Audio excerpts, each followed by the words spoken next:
Olá pessoal, sejam todos muito bem-vindos a mais um especiais de sábado. São alguns vídeos que a gente coloca no sábado aí para o pessoal estudar. E nesse especial de sábado nós vamos bater um papinho sobre conversor DC-DC Step Up funcionando como PFC ativo. É um circuito que você encontra em fontes de alimentação, principalmente as de maior potência, tá bom? Pessoal, a gente vai explicar aqui baseado na apostila que a gente tem sobre a fonte da Samsung BN44000704E. Aqui está o volume 1 dela, que eu deixo aí na descrição do vídeo, você pode baixar gratuitamente. Se você quiser a coleção toda dela e mais uma apostila de conversores DC-DC, você pode adquirir no primeiro link da descrição por apenas R$50. Você pode comprar por depósito, Pix, cartão, boleto, do jeito que você achar melhor, tá bom? Primeiro link na descrição do vídeo. Aproveita, se inscreve no canal se você não está inscrito, ative as notificações. Nós temos live todas as sextas aqui no canal às 19 horas. E se você gosta do nosso trabalho, considere financiar o nosso trabalho, né? Fazendo uma doação para o canal, caso você queira e possa, obviamente, não é obrigatório. Você pode fazer a doação por depósito, Pix, cartão, do jeito que você quiser, ou então tornar-se membro do canal Burgos Eletrônica por um pequeno valor por mês. Você ajuda e nós oferecemos vídeos, cursos, lives e promoções exclusivas para os nossos queridos patrões, tá? E a nossa loja virtual está aí na descrição do vídeo, tá bom? Então vamos lá para o vídeo. Muito bem.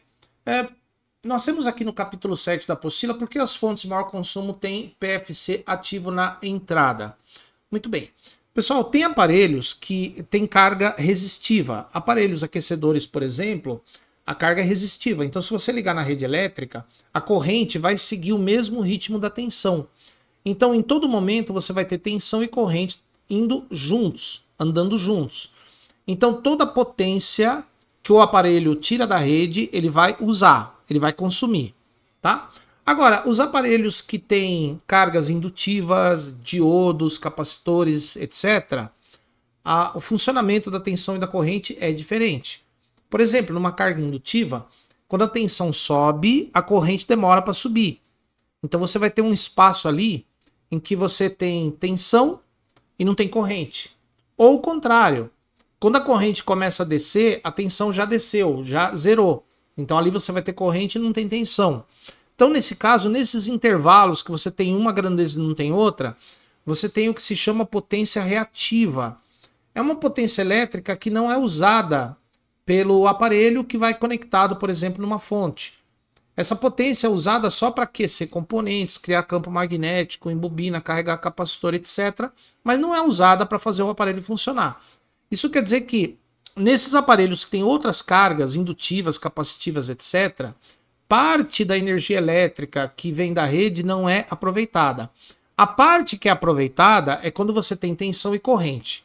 Aí você tem o que se chama de potência útil, que é medida em watts, tá? E a parte que não é aproveitada, que você tem tensão, não tem corrente ou vice-versa, chama-se potência reativa. E o que vem da rede é uma soma das duas. O que vem da rede chama-se potência aparente. Ela é medida em VA, tá, pessoal? Em volts ampere. Por que ela é medida em VA e não em watts? É só para diferenciar da potência útil. Potência útil, watts, o aparelho usa. Potência aparente é o total que vem da rede, tá? Muito bem. Aqui, pessoal, eu tenho uma ponte retificadora e um capacitor de filtro. Olha só o que acontece com este circuito. Aqui eu tenho tensão da rede, tá? No semiciclo positivo aqui em cima, vai conduzir esse diodo, carrega o capacitor e conduz esse outro diodo de baixo, completando o circuito. Quando o terminal de baixo é positivo, conduz esse diodo, carrega o capacitor e esse outro diodo completa o circuito. Então você vai ter esse capacitor de filtro, se a rede for 110, supondo que ele esteja carregado com 160 volts, tá? 150, 160 por aí. Então ele fica carregado e o circuito vai ser alimentado pela carga desse capacitor. Só que aí tem um detalhe. Quando a tensão aqui na ponte retificadora começa a subir, enquanto ela estiver abaixo de 160 volts, a tensão do cátodo vai ser menor do que a tensão do anodo. O diodo não vai conduzir, tá? Então, neste caso, o diodo vai ficar desligado. O diodo só vai conduzir quando a tensão ultrapassar um pouquinho os 160 volts. Aí o diodo vai conduzir. Enquanto a tensão se mantiver acima de 160 volts, você vai ter esse diodo e esse conduzindo. Quando a tensão cair, o diodo vai cortar de novo. Então, olhem aqui esse gráfico do lado direito. Então, aqui a tensão está subindo, o diodo está cortado. Só quando a tensão aqui chega e ultrapassa 160 volts é que o diodo vai conduzir. Então, quer dizer que só numa pequena fração de tempo você vai ter corrente pelo diodo. Você vai ter a carga do capacitor alimentando o circuito, mas a corrente aqui através da rede elétrica, você só vai ter quando a tensão aqui passar de 160 volts, tá? Muito bem. Então percebam aqui, o que está de azul aqui é a tensão, o que está de vermelho é a corrente. Percebam que só onde tem corrente, nesse pequeno intervalo de tempo, é que você vai ter potência útil usada pelo aparelho. Nesse outro pedacinho aqui, ó, só tem o azul, não tem corrente, você tem a potência reativa, que o aparelho não usa, tá? Então aqui você tem útil e aqui reativa. Para ter útil, você tem que ter as duas, tem que ter tensão e tem que ter corrente, tá? O fator de potência de um circuito retificador desse é em torno de 50%. Num aparelho de baixo consumo, não muda nada, num aparelho de médio consumo não muda nada. Porém, num aparelho de maior consumo, isso faz diferença, porque fator de potência é a relação entre a potência que o aparelho usa e a que vem da rede. Se é 50%, quer dizer que o aparelho usa metade do que vem da rede. Tá? Usa metade da potência que vem da rede. Tá? Que é o fator mais ou menos desse circuito aqui. Mas os aparelhos de maior consumo, isso aqui já fica meio ruim, porque você vai tirar muita potência da rede para usar só a metade. Tá? Então, os aparelhos de maior consumo têm um circuito que compensa o fator de potência, aumenta ele, na verdade, para que venha menos energia da rede e dessa energia que vem da rede ele possa aproveitar a maior parte possível. Então, aí que vai entrar o PFC, que é o corretor do fator de potência, Power Factor Correction, tá? Que a gente vai ver agora. Então, essa ponte retificadora, o capacitor de filtro, não tem o PFC ativo aqui. O PFC ativo são esses componentes aqui, ó, entre a ponte retificadora e o capacitor de filtro, a gente tem uma bobina, um indutor, um diodo rápido, no caso um Schottky normalmente, um MOSFET, chaveador, e aqui um gerador de PWM. Esse circuito todo forma o que nós chamamos de PFC ativo. Como é que funciona o PFC ativo? O circuito de PWM vai alimentar o gate do MOSFET. Quando o PWM está em nível alto, o MOSFET vai conduzir e vai ligar esse terminal da bobina no terra. Daí, na hora que é feita a ligação, na condução do MOSFET, a bobina vai gerar uma tensão inversa à tensão da rede, por causa da força contra-eletromotriz. Então, de início, não vai circular corrente nenhuma. Porém, essa tensão inversa ela vai diminuindo e a corrente vai começar a circular pela bobina e pelo MOSFET. Ó, a corrente começa a subir e a bobina começa a criar um campo magnético, começa a armazenar energia. Tá? Então a corrente começa a subir aqui pela bobina, pelo MOSFET, é claro, pelos diodos da ponte retificadora também. Tá? Começa a circular essa corrente. Quando a corrente chega num determinado valor, o gate do MOSFET fica zerado e ele corta. Quando ele corta, o campo magnético da bobina inverte, gera uma tensão inversa que se soma com a tensão que vem aqui da rede, via ponte retificadora, e essas duas tensões, a da ponte e da bobina, se somam, esse diodo passa a conduzir, e aí o capacitor é carregado com 400 volts. Então a corrente na bobina que vai carregar o capacitor começa a descer, ó, começa a diminuir. Daí quando a corrente cai para zero, o MOSFET liga de novo. Circula a corrente pelo diodo, pela bobina, pelo MOSFET, a bobina cria um campo magnético. Quando o MOSFET corta, o campo magnético da bobina inverte, cria uma tensão inversa, se soma com a ponte, esse diodo conduz e o capacitor aqui vai ser carregado com a soma das tensões, da ponte mais a tensão na bobina. Daí, a corrente de carga do capacitor vai diminuindo a corrente pela bobina, e assim por diante. Então percebam como esse MOSFET ele funciona em alta frequência, ele liga e desliga mais ou menos 100 mil vezes por segundo. Então observem que durante todo o meio ciclo da tensão da rede, por exemplo, daqui para cá, a gente vai ter a condução desse diodo. Quando que esse diodo vai conduzir? Quando o MOSFET entra em condução, ele conduz junto com o MOSFET. Quando o MOSFET corta, esse diodo conduz junto com esse aqui, para descarregar a energia da bobina nesse capacitor. Então percebam que esse diodo agora ele vai conduzir praticamente o tempo todo. Ó. Tem a corrente no diodo sobe, desce, sobe, desce, sobe, desce, sobe, desce, sobe, desce, sobe, desce, sobe, desce, bem rápido. Tá? Então percebam que agora nós preenchemos esses espaços vazios aqui, onde não tinha corrente. Agora tem corrente em quase tudo. Então agora a gente tem uma potência útil maior, quase igual a que nós tiramos da rede. Então o fator de potência com PFC ativo aumenta para 90% ou mais. Então quer dizer que quase tudo que a gente tira da rede é usado. Porque agora você vai ter esse diodo aqui, a ponte retificadora, conduzindo a tensão da rede o tempo todo, devido ao MOSFET e esse diodo aqui. Tá? Muito bem, para isso que tem o PFC ativo.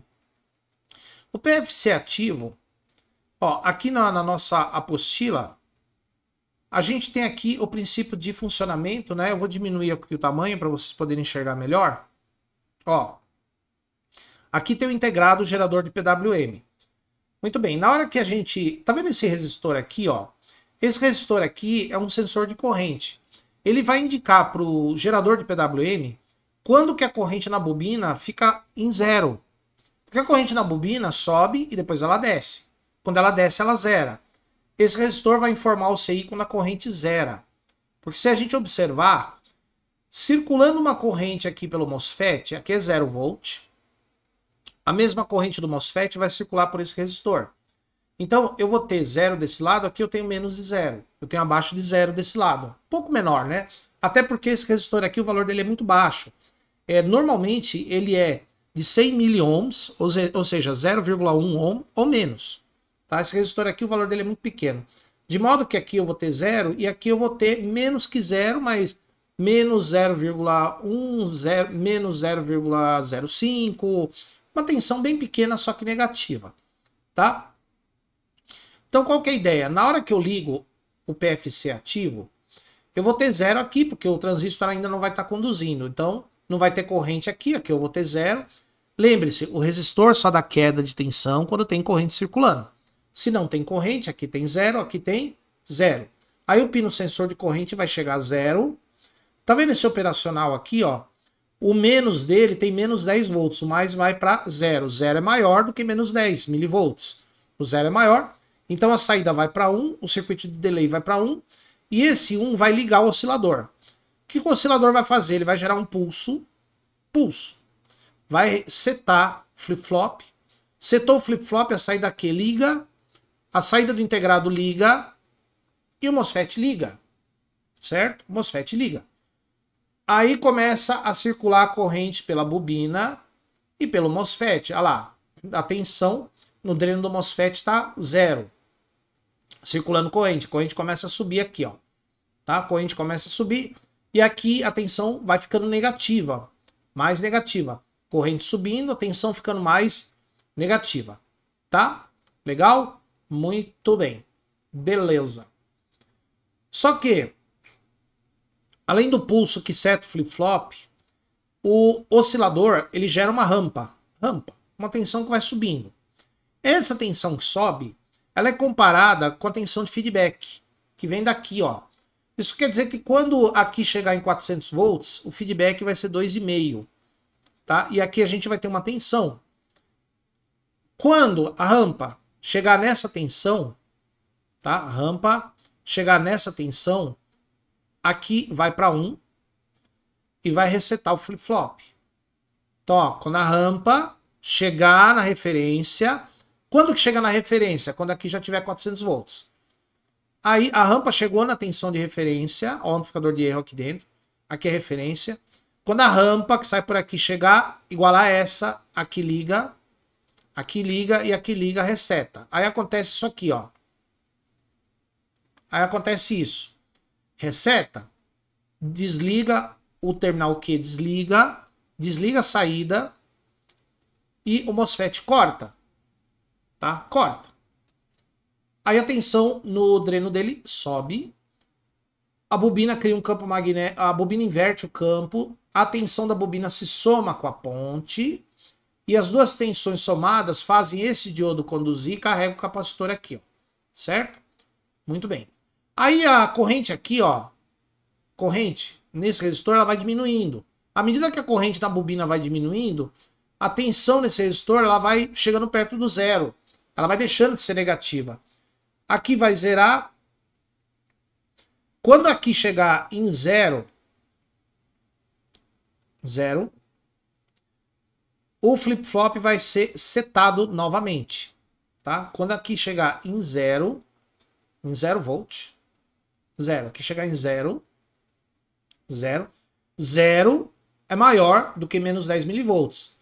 Aqui vai para 1, aqui vai para 1, aqui vai para 1, seta, vai para 1, liga de novo o PFC, tá? Então é assim que funciona o PFC ativo, tá? Então aqui em cima a gente tem o circuito conduzindo, o MOSFET conduzindo, e aqui embaixo você tem o circuito com o MOSFET cortado.